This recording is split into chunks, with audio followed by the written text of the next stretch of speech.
Welcome to Study Buddy, meditation philosophy for the heart of your practice. This is a live online discussion of ancient yogic texts amongst meditation practitioners in the Shambhavananda yoga tradition.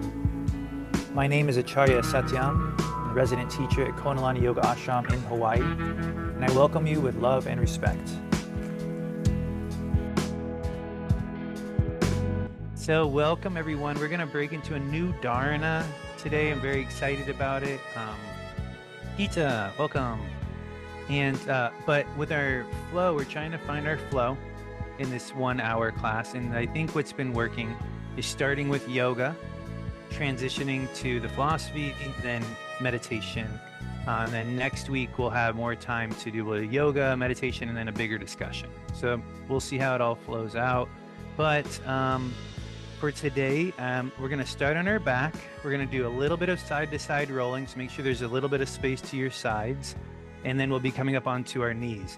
So if you want, you can have a little extra blanket under your knees when you get there, but just make sure you can lay down, and you have about 2 feet to either side. And we're going to start with something that feels really good. One of my favorite self-massage techniques. It's massaging the occiput, the space that's right. You can start. Sometimes I like to have the knees bent and just sort of teepeed together, but you're totally welcome to be in Shavasana legs. But we're going to start by bringing your fingertips to the base of the skull where it meets the neck. You'll feel the occiput is the bony protrusion on the back of the skull. And just below that is where the actual skull, sits onto the cervical vertebrae.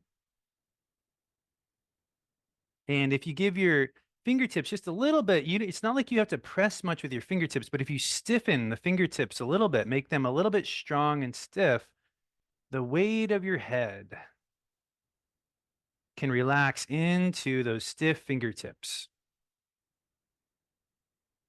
And now you can really connect into your breath.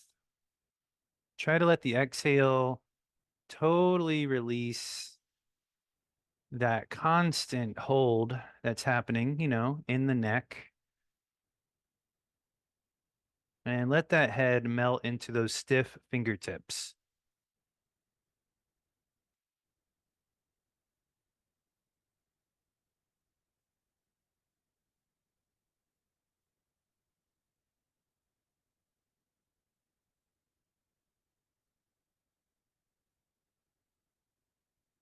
You can lift the head off the floor, maybe 2 or 3 centimeters if you aren't already, and allow that weight again to just rest into those fingertips. Try different positions for the fingertips, walking them a little wider. You'll start to feel some of the sort of seams, so to speak, in the skull, where these seams, these fusion points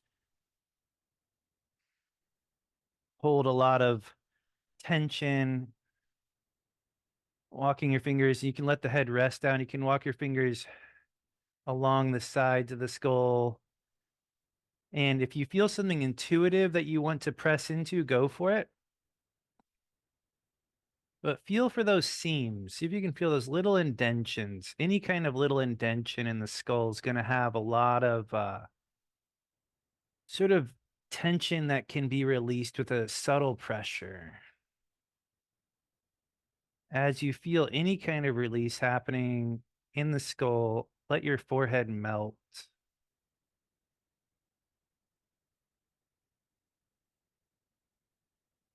If you're in a brightly lit room and it's easy to get to the lights and go back down, feel free to dim your lights a little bit.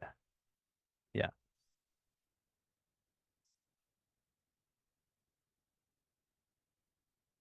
Can work your way to the front of the skull, to the eyebrow ridge.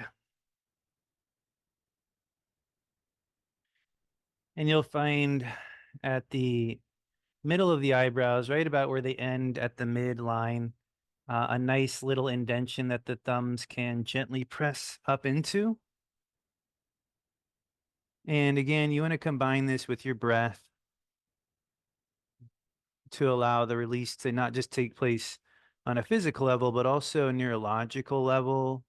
You have the level of the sinuses, the biological level, and of course, an energetic level. You want this to be working for you on a hole, and you can walk your finger or your thumbs out along the eyebrow ridge. And again, use your intuition to find any other little spots where your fingers want to drift to without even thinking about it. And if it feels good, that means you found something. It's really that simple. And just another breath or two here.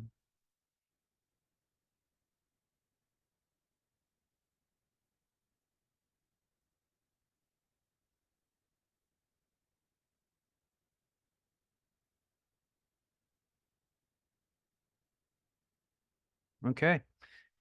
All right.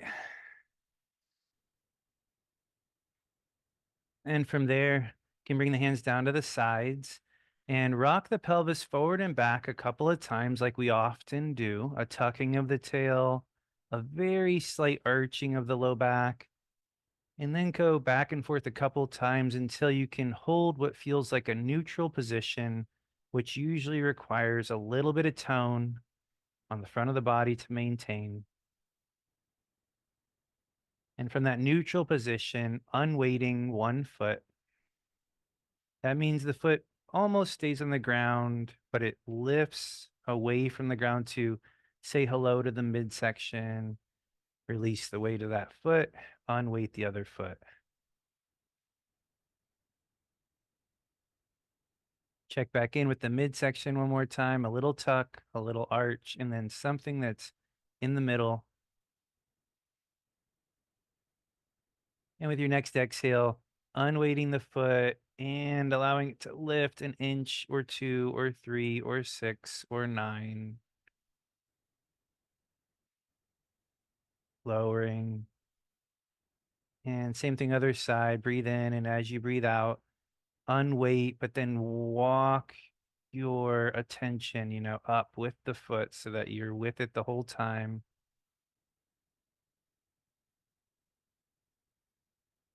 You can bring the right arm up next to the right ear, rolling onto your right side for just a second, rocking a little bit side to side on that right rib cage. Just saying hello to the side body, and then falling back onto the back. Left arm lifts up next to left ear, rocking onto left side. Same idea, just saying hello.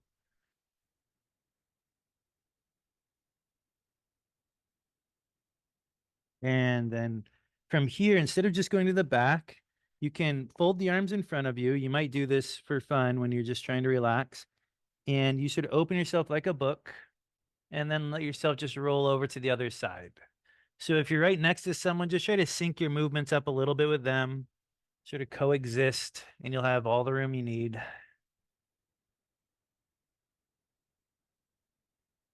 As you're rolling, you're trying to release tension in the spine and the side body and in your breath. You're using the experience of rolling to release, to actually help you sort of soften, to let your body relax while still engaging.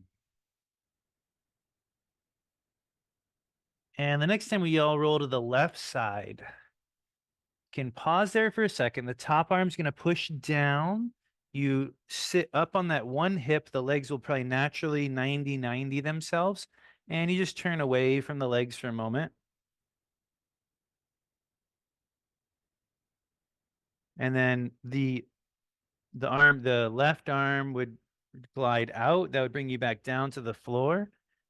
You can float over to the other side, and same idea. You're going to lift up, turning away from your legs for a moment, lengthening the spine as you twist. And then here's my favorite thing. Go down, bring that right arm, sort of scoop it under and go down to the floor without bracing yourself, like actually roll down to the floor, roll to the other side and see if you can sweep up without using your hands. And just try to make it an easy flow. Last one, because it's a little tight in here. The next time you roll up, you're going to stay up, and we'll all reposition the hands around the knee and then back into table. All right, so go ahead and find a way to be in table so you can sort of move and see and all that stuff. Okay, So same idea, just going to say hello to our midsection and table, but starting with a little cat-cow. So as you round the spine, feel the abdominals do the rounding. They're pushing up into the spine. And then try to maintain awareness of the abdominals as you arch the back in cow. So the abdominals are really with us the whole time. They're engaging us into cat, and then they're staying engaged and sort of slowing our descent into cow.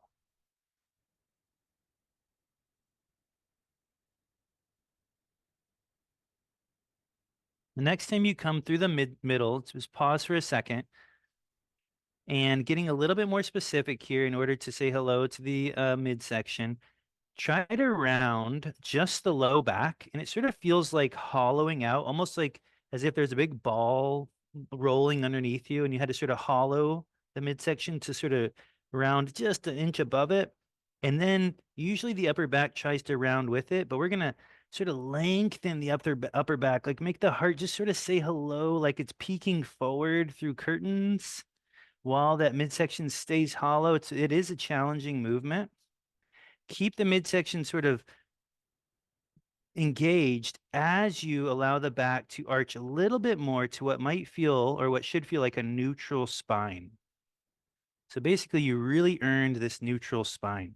So let's maintain that neutral spine as we slowly unweight the right hand. Unweighting means it stays close to the ground. And then reweight it and unweight the left hand. You should feel the weight distributing through the knees as well. Now unweight that right hand again, and you can slowly draw it a little bit out to the side, still near the floor, and it's slowly lengthening, and your body's really having to sort of compute this. And then the hand comes back underneath the shoulder. Check back in with your midsection and slowly unweight the left hand. It glides very slowly to the left. And then we're back. And then one more time, let's check back in. Low back cat. That means like a hollowing of the mid body, midsection. And then the heart peaks forward to get some length out of our thoracic spine. We still have that low back cat going, and we arch the low back just enough to get to neutral. And we've really earned this nice neutral table. Gliding right leg back. Awesome. And then from this glide of the right leg, the left hand floats back out like it was a second ago. And you can actually float it out into a subtle twist. Don't overdo it. Feel the work of the midsection as you're twisting.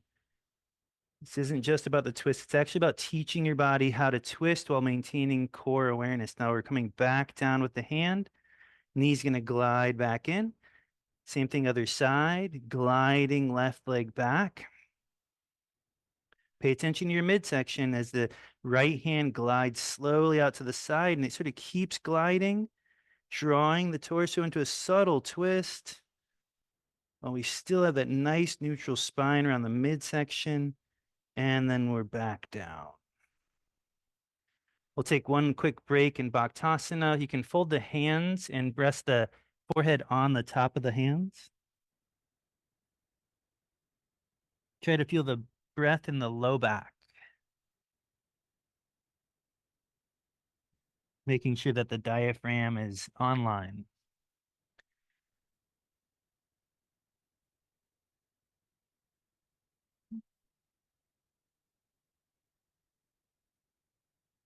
All right, hands come forward.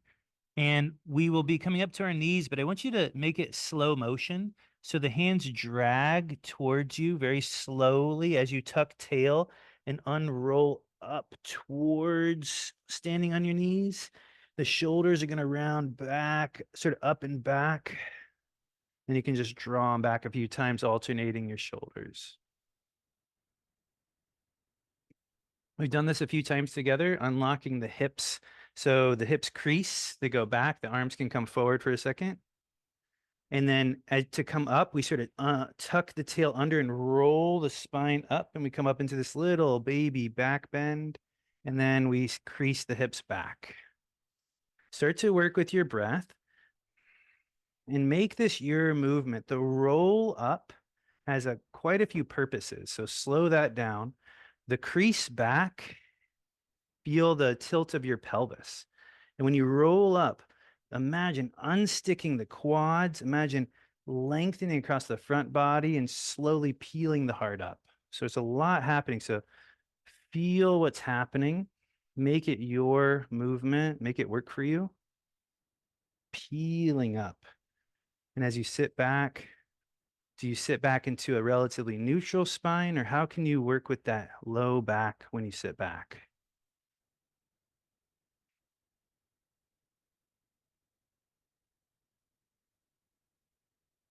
Next time you come up, we're going to stay up. Left leg can come forward. And we'll do the same action, sweeping the arms up, but we're going to bring them back behind the head, very sort of light touch of the occiput where we started, and lengthen up through the heart and keep the back of the neck long as you lift the heart up. So feel like you're sort of guiding the head up and lengthening the neck as you're lengthening up and slightly back. This is toning the front of the neck, sort of teaching the sternocleido how to maintain length while under pressure. Good. You can or I guess crease the hips a little more. So bringing the hips back. We'll bring the hands to frame the foot. The heel can get a little massage, and we can wag the tail in an easy, intuitive hamstring glide.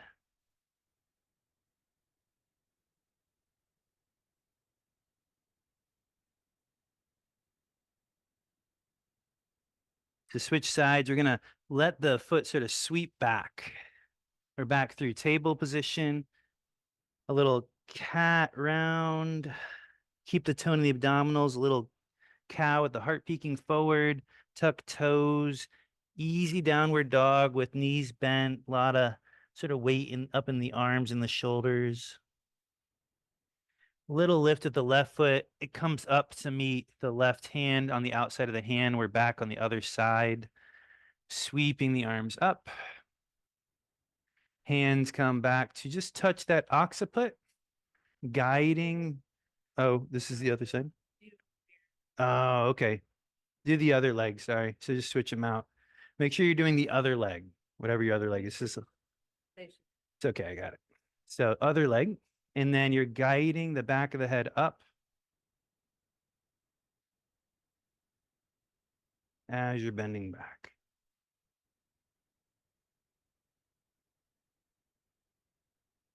All right. Pull the abdominals in like a little crunch. Good. We'll fold forward to finish with that intuitive wagging of the tail, heel, massage, hamstring. Hello. And then for the final minute, it's on your own. So if there's anything you want to do, you can rest in Bhaktasana. You can do a complementary sort of stretch, whatever feels good.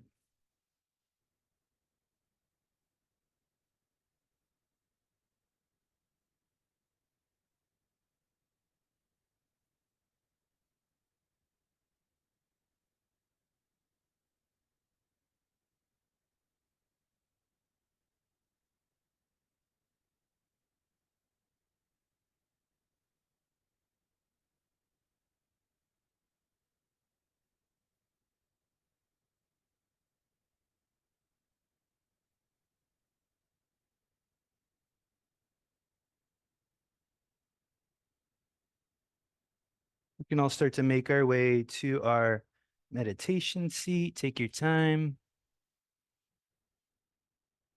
All right. Hopefully that was refreshing, sort of made some room. If you're feeling sleepy, hopefully got your circulation going. If you're feeling not sleepy, hopefully that down regulated you. So Dharana 9, which I'm titling for the sake of our discussion, Beyond the Void is Shiva. Beyond the Void is Shiva. Who here has heard Babaji talk about his interaction with Swami Muktananda when he said, Beyond the Void is Shiva? Who's here heard that story? A little bit? Okay, half of us. So I won't go into it all the way, and it's really special to hear it from Babaji, of course. But basically, Babaji once had a special satsang with Swami Muktananda, in which Swami Muktananda told him, um, Some meditation traditions feel that the void is the sort of the goal of the practice, to find this space of nothingness. And he said, for our tradition, beyond the void is Shiva, that there's not, that's not the end, that there's actually more. There's an experience beyond that, beyond the void. And what we see in this current Dharana is a similar teaching, in my opinion, um, that when we use our practice to detach from the infinite manifestations of the senses and the mind, we're not left with nothing. We're actually left with more than we had anticipated experiencing. Meaning, when we let go of something, instead of having less, we actually get more. And I know that's sort of like a, to be honest, like almost a cliche statement. It's like, let it go to receive. But hey, it's real according to this Dharana. It's, as far as I can understand the teachings, that when we are able to let go of what seems to be the object of our awareness, we finally experience the source of our awareness, which, as Babaji has actually been speaking about recently, he's been saying a lot about how blissful and how sort of beyond words that experience is. Right. So, because Abaya has always said, it's really good for us to just be able to sit with the Dharana before there's any interpretation, and I'm a firm believer in that. Let's see where the Dharana sits with you. I'm going to bring it up on the screen. I'm going to read through it, and we're going to sit with it for just 2 minutes or so, just sort of see where it lands. Then we'll open it up a little bit more, and then we'll sit with it more officially later.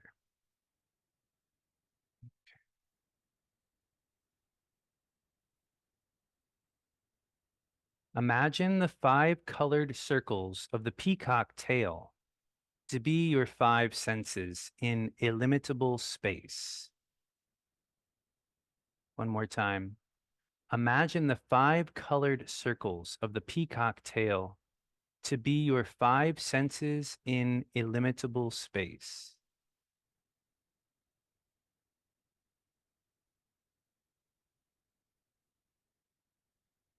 Now let their beauty melt within.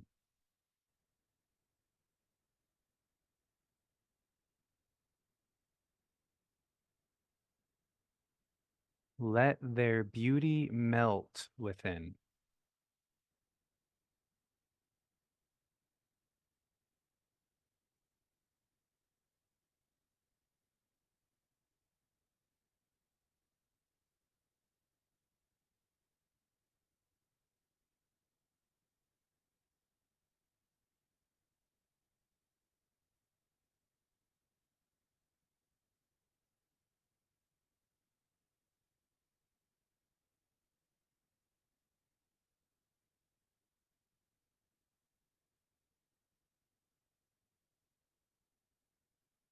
For the second half of the Dharana, it could be helpful to practice an open-eyed, soft gaze at some point in the room that you're in. That's up to you. See how you interpret it. Similarly, at any point in space or on a wall, until the point dissolves, then your wish for another comes true. Similarly, at any point in space or on a wall, until the point dissolves, then your wish for another comes true.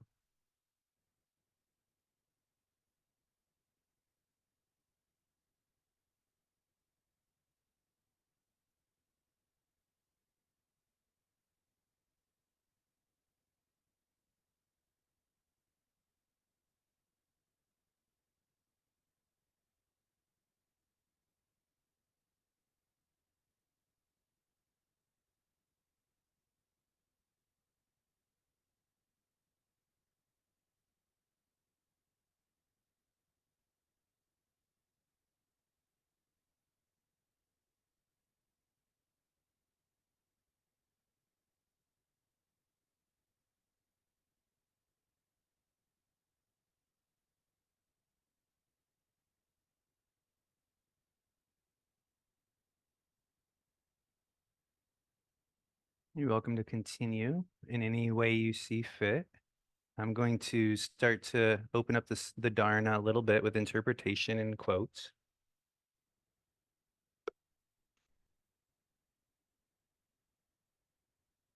As we see in the text, in this Dharana, our mind and senses are described as a type of five-fold mandala, uh, literally described like this peacock feathered sort of tail or fan, fanning out and creating this beautiful experience of reality. It's also in the text sort of referred to in the sense of a mandala, these geometric images where they're laid on each other, almost like sight and sound and touch and taste are all overlapping and creating the experience you're having in this moment. And our task as yogis is to use our practice in order to somehow experience the source of this awareness.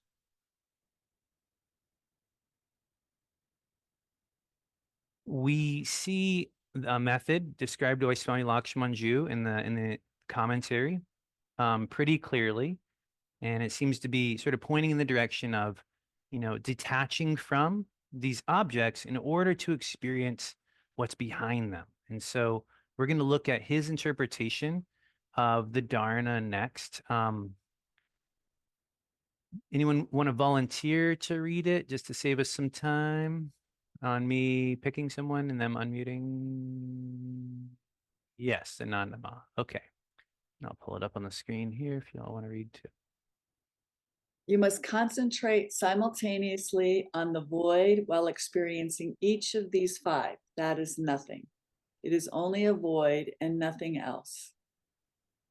Then you have to forcibly concentrate that these are nothing, that these objects are nothing. What I see is nothing. What appears to be is, maybe it's no thing. What I hear is nothing. What I touch and what I get as the sensation of smell, it is nothing. It is only sunya. It is only seeing as energy, just seeing only, hearing only, not to analyze that. There it ends. And when I feel smelling, there ends that. At the time of that sensation of smelling, you must end it there. You must not go further. You must not go beyond that, so you will avoid being entangled in the world of senses. Thank you, Nanama. Well read as always. Really appreciate it. Hmm. Well, let's know that as yogis, we're not trying to push the world away and become some kind of cold hermit. We already know that. We know that's a big part of our practice. We know that Babaji and Faith's ashrams are very colorful. They're full of imagery to inspire and spark creativity. So our goal, even though it says nothing throughout it a lot, is not to end in this space of rejection and like, this cold space. Somehow this process is supposed to open up an even more colorful world of experience for us. But what is it? Why would this process of what appears to be nothingness guide us in that direction? And see if you can answer that a little bit from your experience. Like, see if you can just try what you're thinking real quick. Just try it a little bit. Like, what does it mean to have the room that you're in be quote unquote nothing? Does that make you feel like separate from the room, or does it somehow make you feel closer to your heart?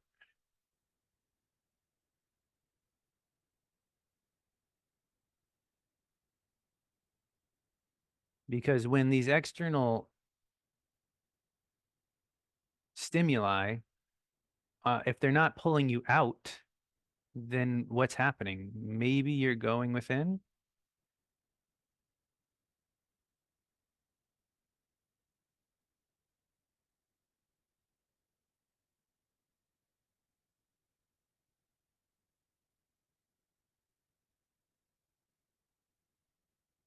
he ends the paragraph by saying, you must not go beyond that. Why?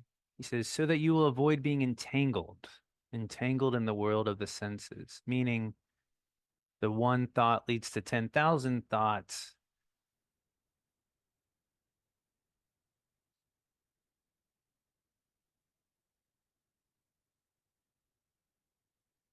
So I see everybody's participating. That's what I do when I'm working with this. Gita, go for it. Well, there are two, and for me, there are two kinds of interpretations. One, you just mentioned it, you can be entangled in your thoughts, and then the other one is you can, it's easily, the glitter of the outside world, if you will, can either be a source of attraction or rejection. So there's a grasping, and either way, you're entangled, whether it's in a thought train or I want to hang on to this pleasant experience or push it away, whichever. Mm. So it's a slippery slope. So what for you, Gita? Just curious.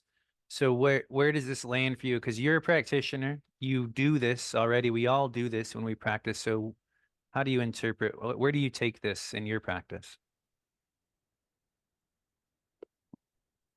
Because my habit is to be in my head so much of the time.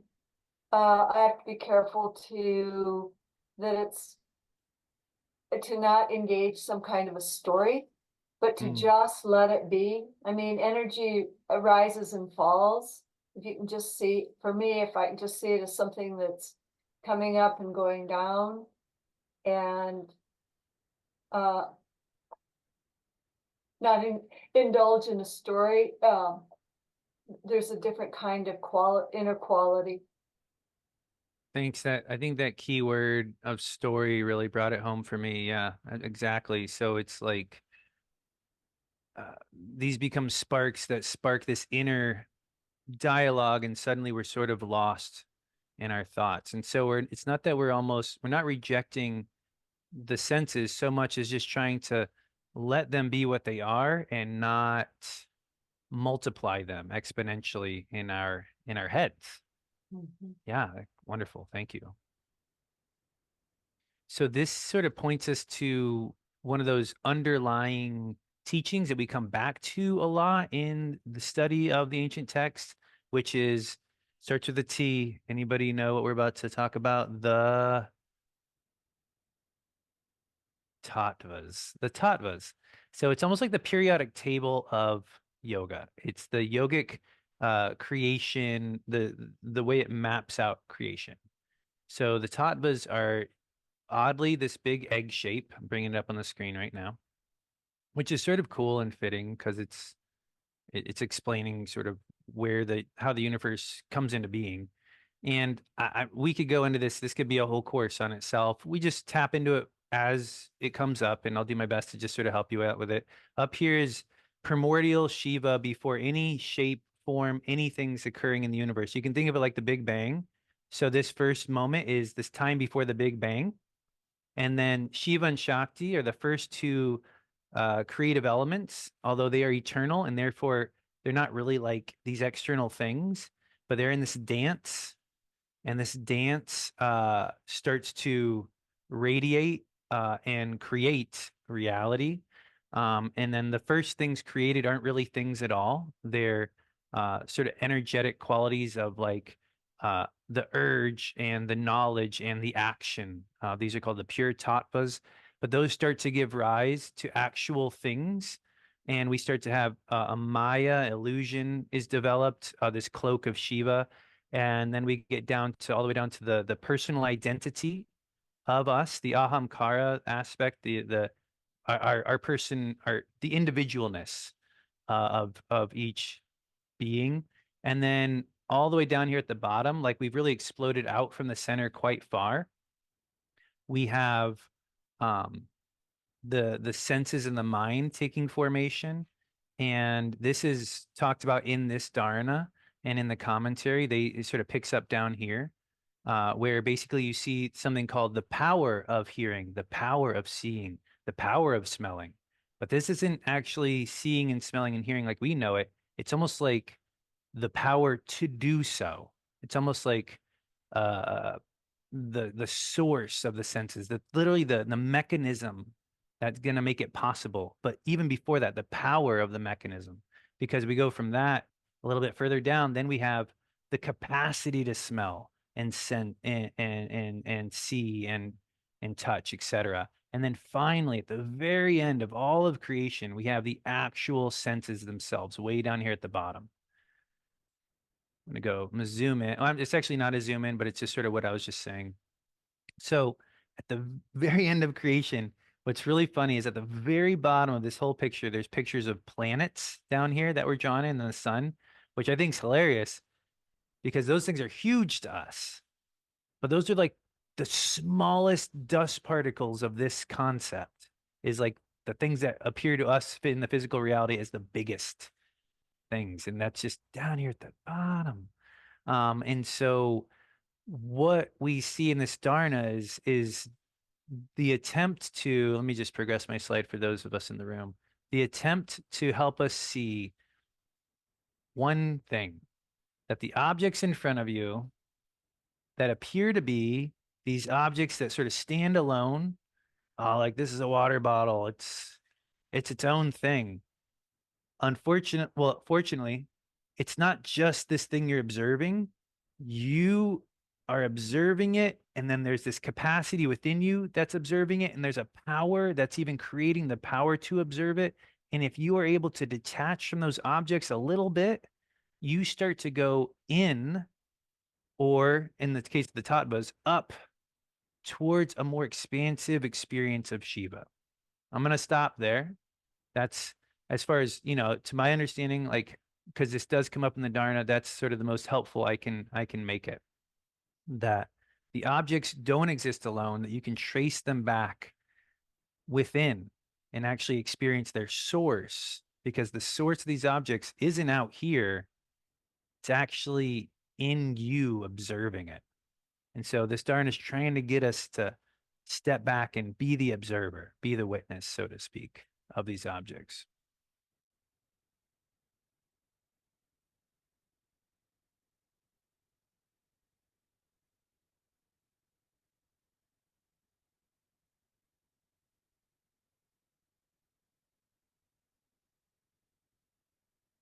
So we're familiar with this term surrender.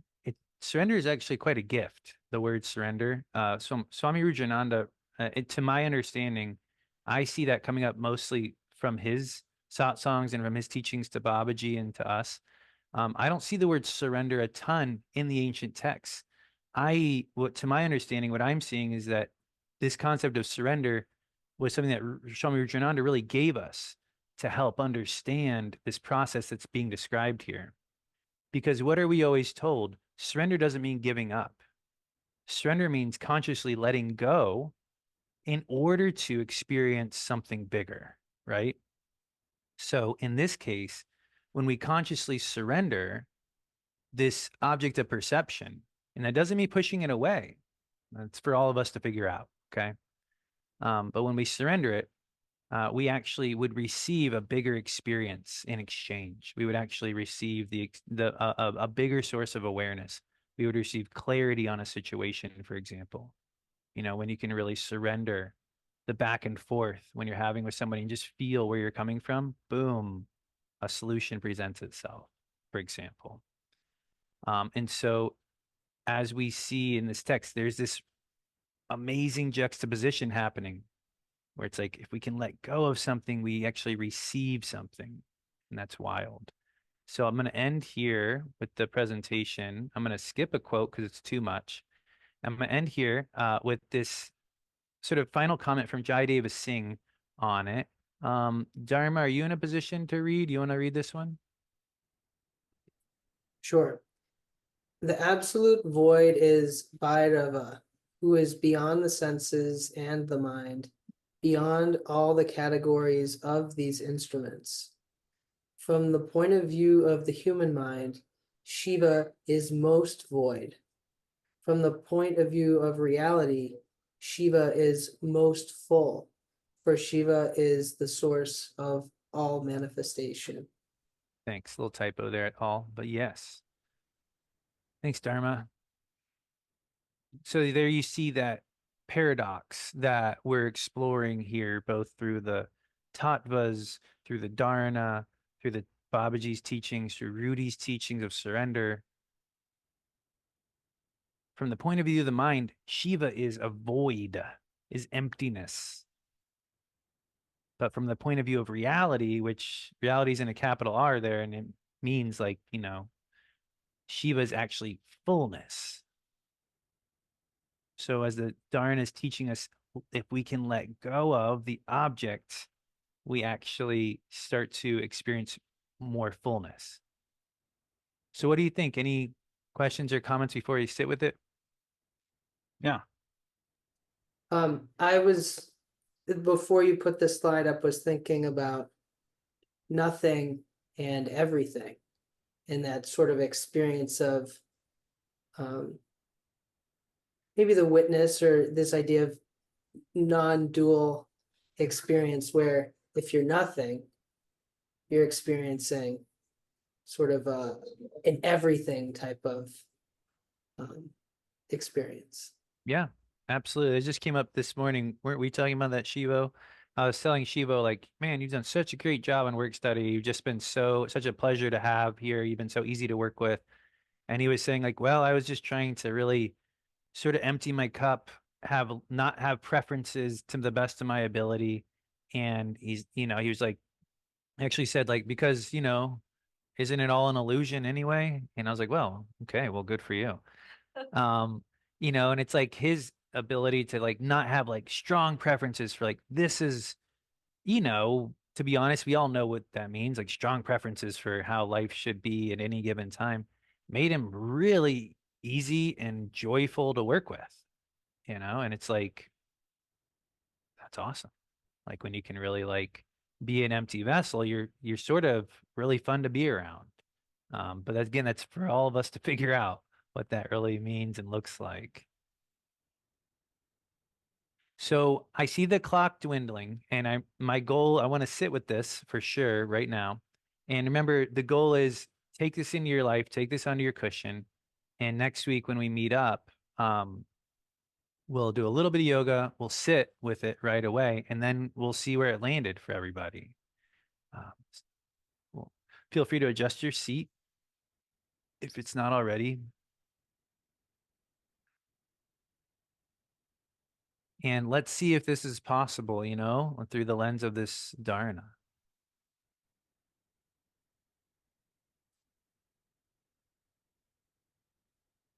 I'll start as simply as we can, just by reading the dharana, seeing where it lands, and then I'll give a little bit of guidance.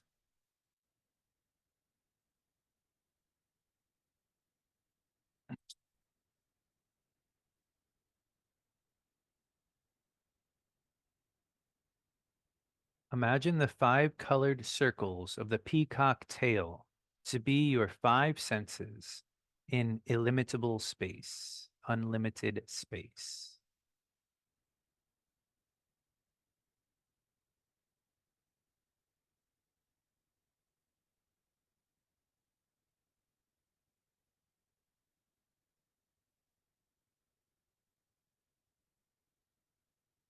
Now let their beauty melt within.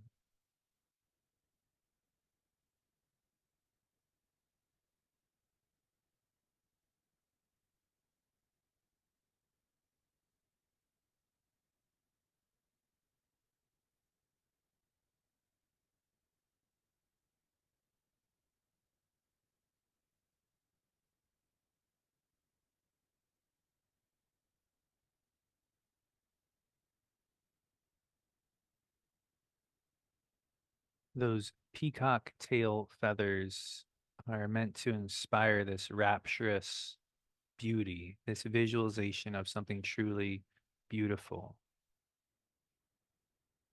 We are attracted to beautiful things externally, yet we're given this very subtle instruction in the face of this beauty. Let it melt inwardly.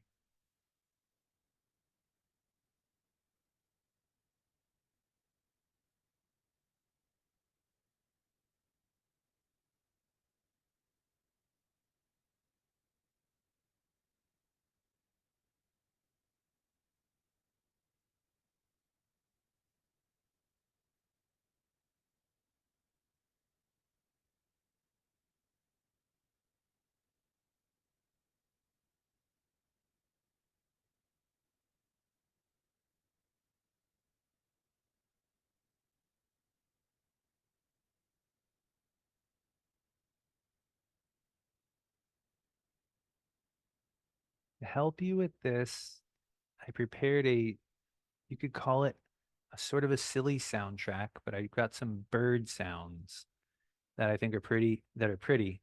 And as you hear them, let the beauty melt within. As always, I apologize if the volume isn't exactly on point for you, so be ready to turn it down if that's necessary.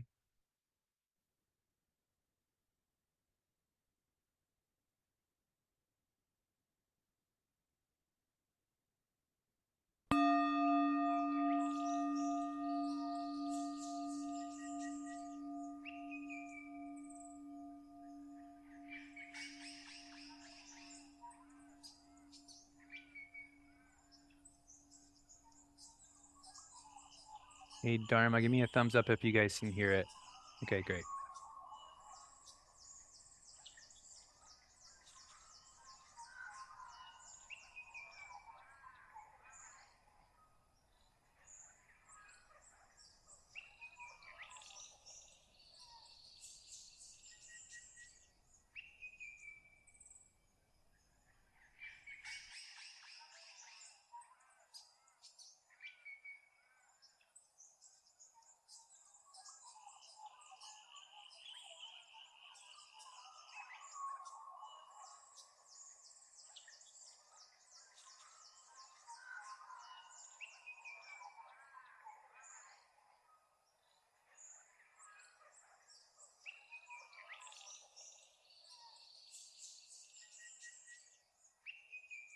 Imagine the 5 colored circles of the peacock tail to be your 5 senses in illimitable space.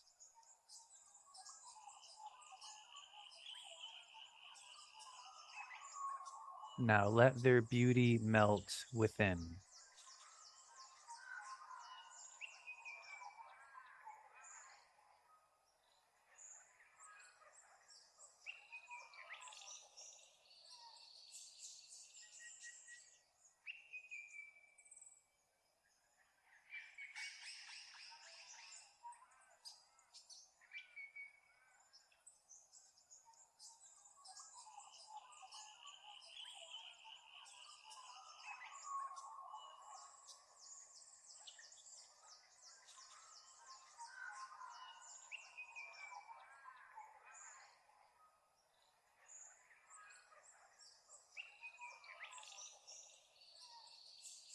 Let yourself witness the sounds of the birds instead of entangle in them. Step back. Just let it wash over you.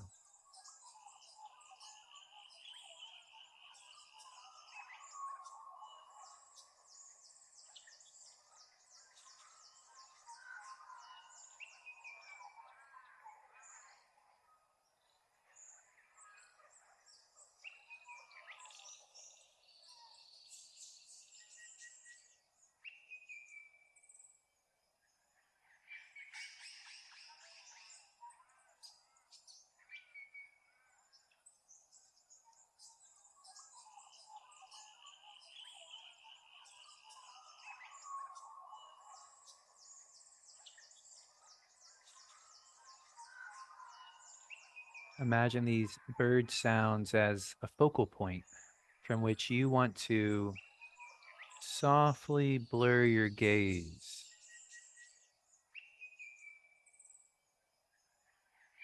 as the Dharana says, to do this practice similarly at any point in space or on a wall or with this sound until the point or sound dissolves.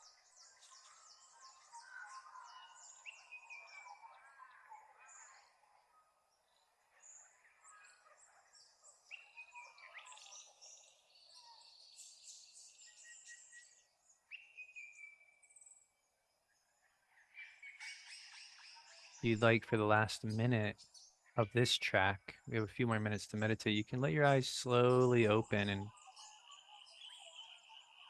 find a focal point that feels fitting, but don't stare at it. Just have it as a gentle space. Let your vision softly blur and let your hearing softly blur as you step back.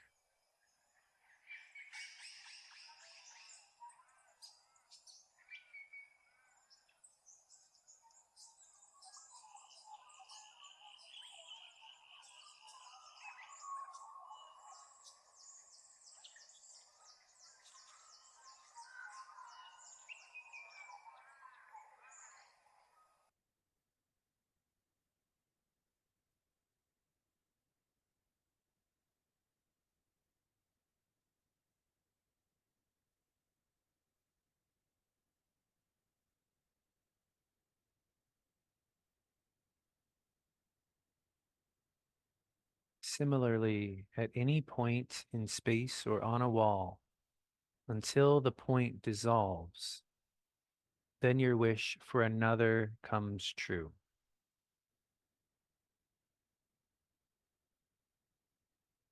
Soften your gaze. See the periphery of your vision as much as you see this point in front of you.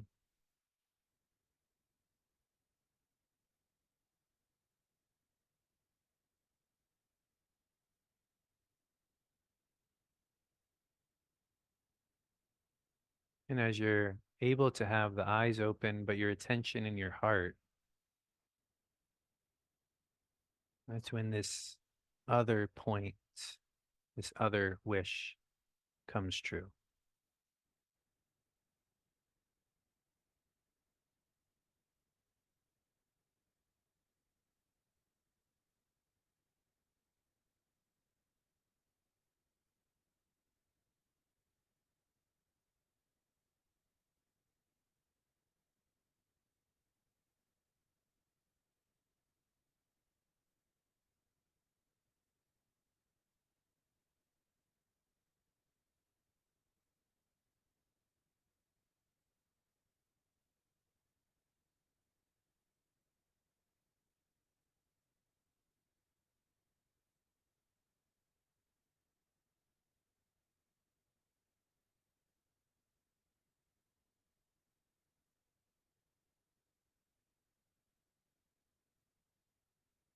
As the mind drifts, the vision tends to drift. And so keeping this expanded vision is sort of a nice litmus test for keeping an expanded awareness.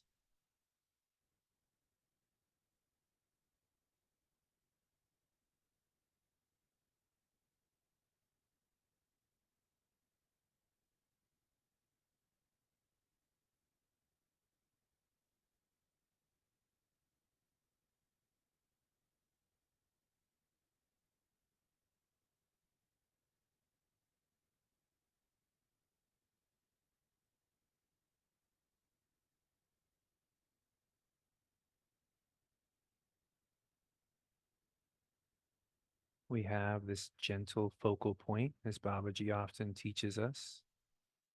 Yet we're not staring, we're seeing without staring,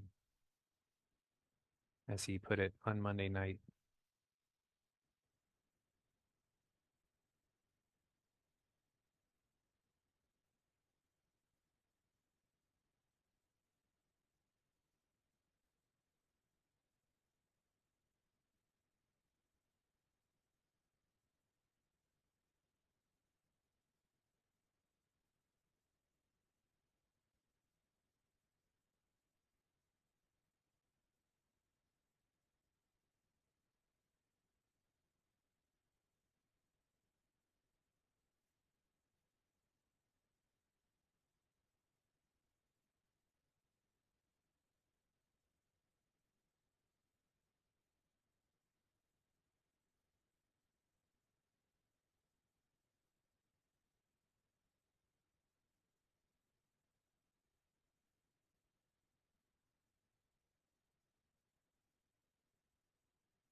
How does it feel to see without staring?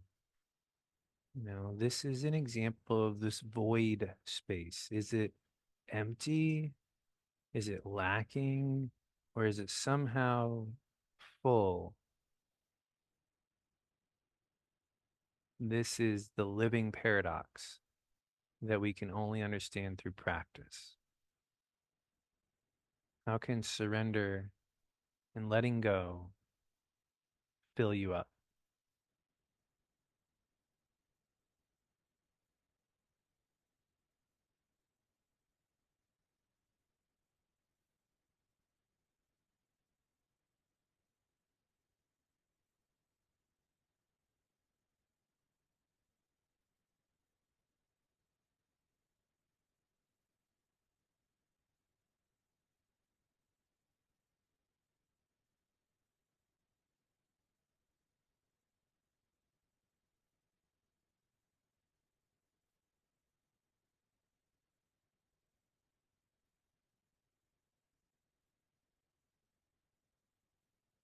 And as the Dharana concludes, when this point dissolves, when this object dissolves, when this attachment dissolves, then your wish for another comes true. And so to finish, you can let the eyes close and just absorb the merit of your practice.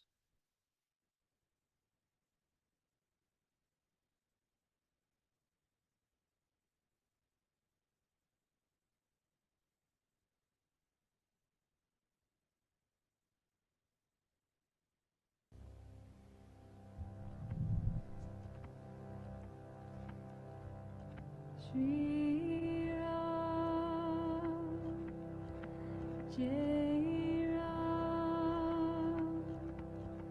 Jai Jai. Namaste, everyone. Thanks for your participation and meditation. Sure. And remember, next week we'll be talking a little bit more about this. So please come with something to share. Announcements. If you've ever wanted to realize the depth of a yoga practice as it can teach you meditation, as it can teach you functional movement, as it can teach you how to be more natural in your daily life, now's the time. This Saturday, we've got our level 1 yoga training starting. If you know of anyone, it's live online once a week, and it can transform the way you move and the way you meditate. So we'd love to have you or someone you know email us. And the final announcement is we also have our wisdom upper level training, which is a beautiful way to get to know all the movement lines and movement patterns in sort of like the natural movement patterns that we use in our yoga practice. Anyway, thank you for that. Namaste, and see you all Monday night, if not